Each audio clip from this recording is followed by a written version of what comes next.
Yo, yo, yo, it's why me. Hey, yo. So we getting into this Evan Fournier situation, man. Knicks Fan TV, shout out to y'all for the article. Alex spoke on it, and guys in the squad have been speaking on this for a long time. Can Evan Fournier play on this Knicks team, or will he accept the role that he has on this Knicks team? I feel like we should have all formidable players on our bench and as starters. Can you be one of those guys that can be inserted into the starting lineup when it's time and for the most part occupy the bench, but not in a way where it's deemed that you can't play, but it's just deemed that your production is not as good as the guys who play in front of you. It's just very simple. And I think for Evan Fournier, he may have to come to that realization. He's not an old guy. He's 30. He's older. Considering guys coming to the league at 18, he's one of those guys. He's already 10 years in, so he came into the league around 20. So guys like R.J. Barrett, they're gonna basically take over the league. When guys like R.J. Barrett are 30, they're gonna be in the league for already 12 years, 11 years. This is where we're going. And can you keep up with those guys? Are you as athletic? Are you as durable? Can you play that many minutes, that many nights in a row as these guys? Because all of those things build consistency, especially in basketball when you have to have a rhythm. Why would he play you knowing he's not going to play you the next day? I wouldn't want to coach a toy with me like that. And for you, continue to play your game. 9 to 12 minutes, 3 minutes a quarter, where you can shoot 4 shots. That to me is a great average, a great ability to have 12 to 15 points a game, and if you get hot, a 20 piece. Are you going to play 35 minutes a night? No. You're not. If you go to a team like the Charlotte Hornets, yes, you will. Will you look good? No, you won't. I'm just saying, bro. And for our guys, we're looking to go back to the same spot in the playoffs that we were last year. We're looking to get back there. Can you help us get back there, sir?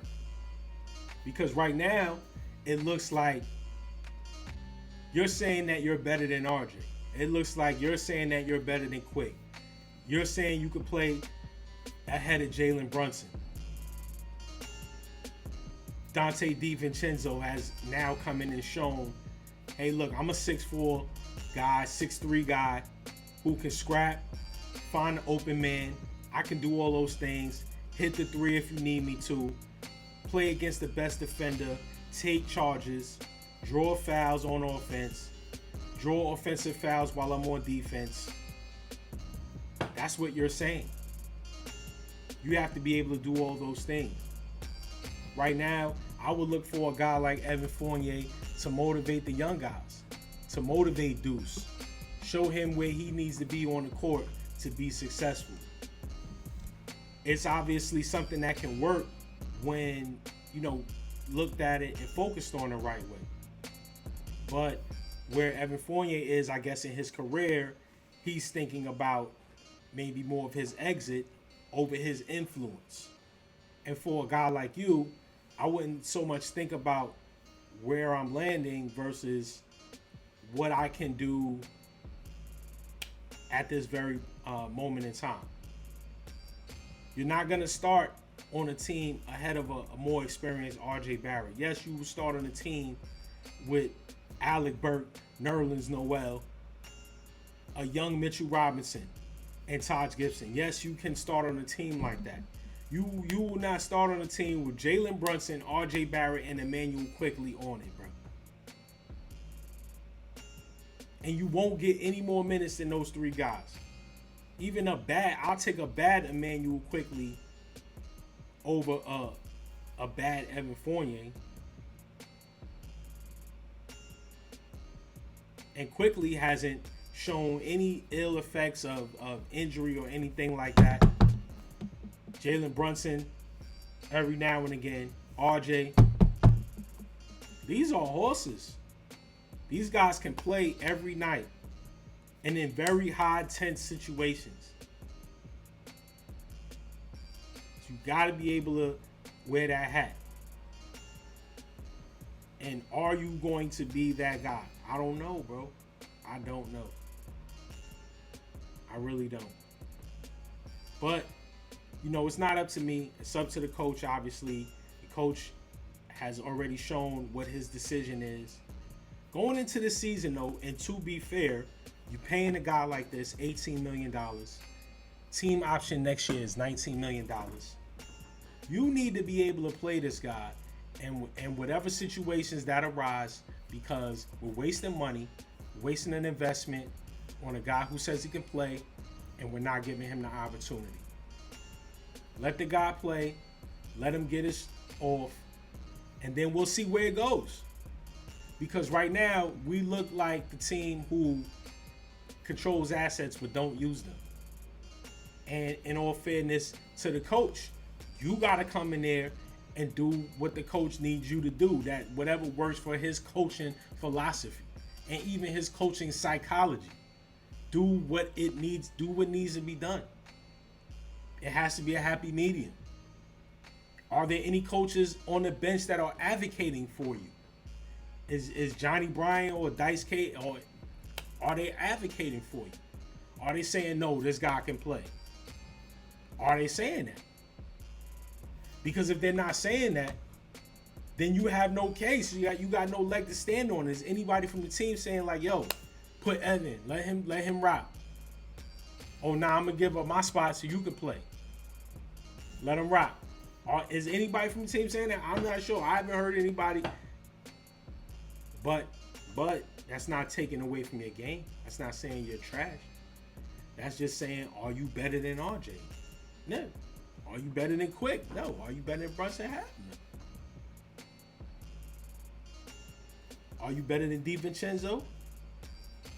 I would pick DiVincenzo over you, but he do a lot. He do a lot of what you do and more and younger.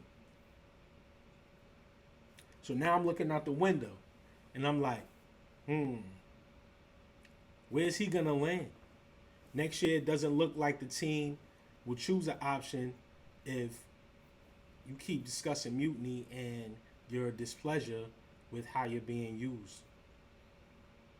You got Julius Randle, you got Brunson, RJ, Quickly. These are all proven scorers in the game. Is RJ game the prettiest? No. Is Randall's game the prettiest? No. But these is all proven scorers in the game. They get to the line. They control the tempo of the game. All four of those guys. And they all play defense. And they always healthy for the most part. That's your biggest competition on this team. That's why Obi had to go, because he can't play in front of Julius. He won't play in front of Julius. And he didn't want to play behind you. But what does Obi do? He goes to Indiana. It looks like to me he's playing the same way. Running to the three-point line. Not ready to shoot.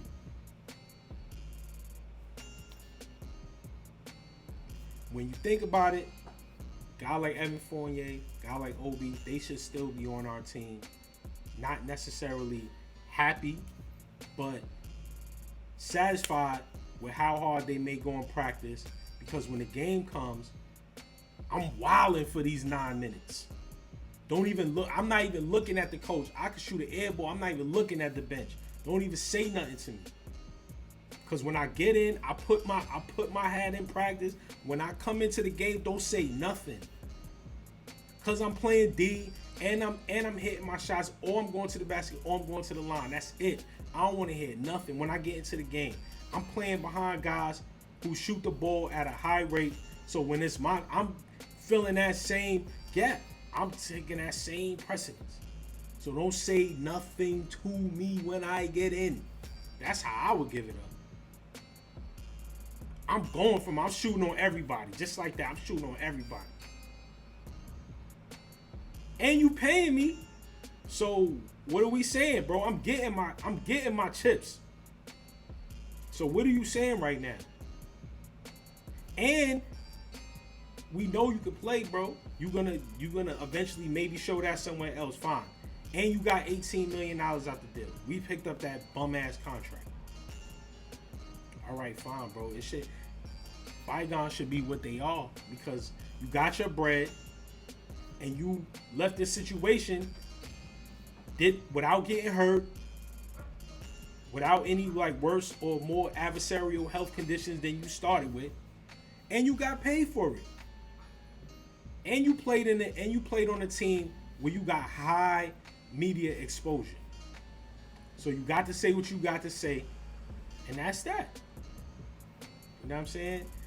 I respect his game. I think he has game. I think he can play.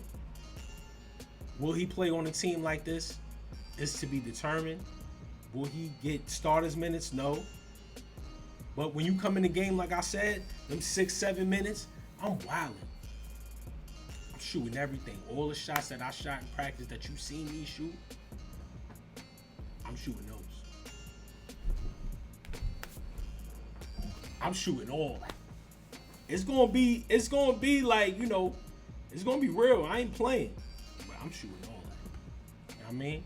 So yeah, that's it, man. It's why me. I'm out, yo. Evan Fournier, we need you, bro. Because if you go somewhere else, you go to Orlando, you go to Houston with it. What you gonna do over there, man? What you gonna do? For real. You gonna be saying you could play and your team win 12 games, 13 games?